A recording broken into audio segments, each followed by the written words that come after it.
With the upcoming Hyperburn in the MapleStory Go West update on June 12th, I want to tell you guys which classes I would not recommend to Hyperburn. Hyperburning is a special leveling event that gives you an additional 2 bonus levels every time you level up until level 260. If you want to watch a video on which ones I think are great to Hyperburn, it'll be linked below. With that being said, we need to lay down some groundwork. These classes are ones I find that do not benefit as much as most of the other classes with their 6th job. So either their 6th job origin skill doesn't do too much damage, or maybe they didn't gain that much damage from their 2nd mastery this coming update, or in general they are just weak classes at the moment. I also want to make it clear that you can still get to endgame on these classes and clear everything. It's just that some parts of the game may not be easy for you compared to other super OP classes. I also want to mention that I personally really like these classes, and it pains me a lot making this list. Please forgive me, but I feel like I have to say the right information despite my personal feelings. The first class I want to talk about is Kanna. Kanna has had its wings ripped from it from Big Nexon. Its solo damage performance is abysmal, straight up. Kanna gets Vanquisher's Charm as their 2nd mastery skill coming soon.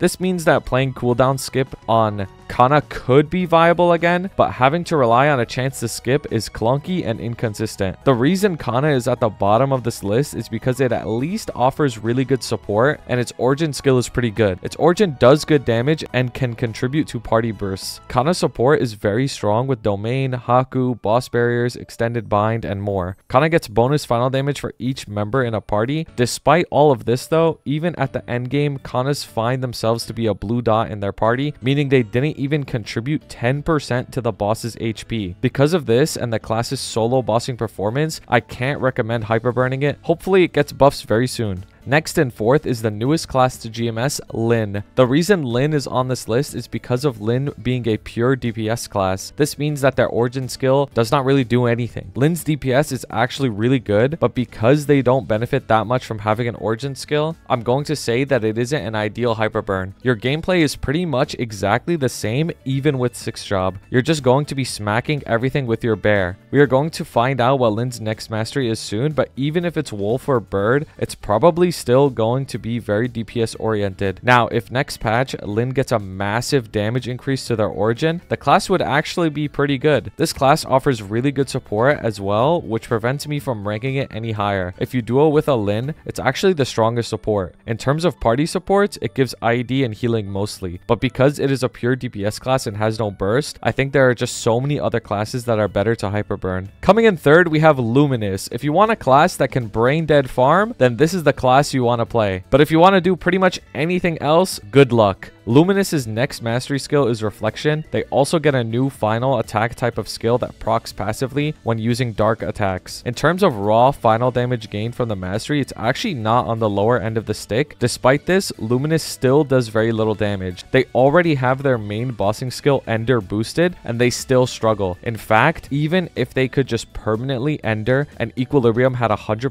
uptime, their damage still wouldn't be that crazy. Luminous's origin is mid as well. It does increase the Equilibrium uptime, but other than that, it just does the standard big damage and a bit of damage over time as a summon. This class needs some serious buffs to save it. It's painful. Next up in 2nd is incredibly painful for me to say, but it's Khali. Khali is one of my favorite classes, but unfortunately it does no damage. The only thing this class has going for it was its OP origin skill, but unfortunately its origin skill is receiving a massive nerf this coming patch, so it just lost its one skill that made it playable. Khali is also a combo class that has a lot of different skills, so despite it having 3 skills boosted, it still doesn't have its main skill boosted, the Chakris. A huge part of Khali's damage is still not boosted yet with 6th job, making the class feel incomplete. Even though Khali will benefit a lot from Legion artifact cooldown skip, a big part of the skills doing their damage is summoning more Chakris. But like I said, since they're not boosted, it'll be hard to pump that much damage. Unfortunately, we're just going to have to wait until Khali gets their Chakris boosted for it to be really good. And finally, coming in 1st, this pains me more than it pains anyone else, is Lara. Believe me, I am a Lara believer and Lara stan. It's just that for some reason,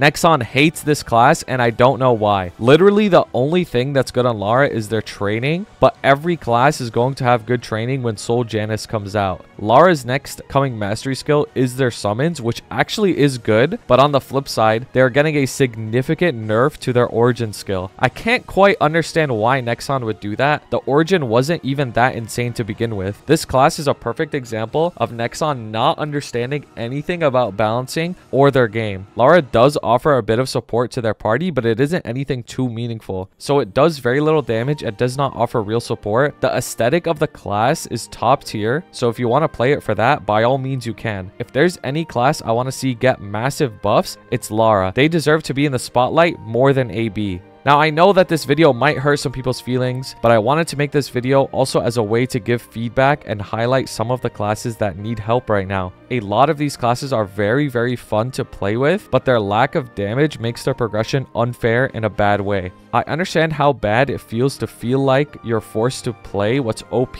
just to progress. Although you can get to endgame on any of these classes, the journey there will be harder, which I find very unfortunate and really bad game design. If you enjoyed this video, there will be an upcoming tier list on all the classes for hyperburning coming soon. Consider subscribing to my channel for more MapleStory videos, or even come check out my stream where I play MapleStory live and help people out almost every day. Thanks so much for watching and have a wonderful day. Thank you so much to my members Blazefire, Shooms, Uju, Shagad, Ravi Espa, Grim4K, Koga, Pabo, Piconir, Jesse, Niles, and Dante Victory. I appreciate you guys so much.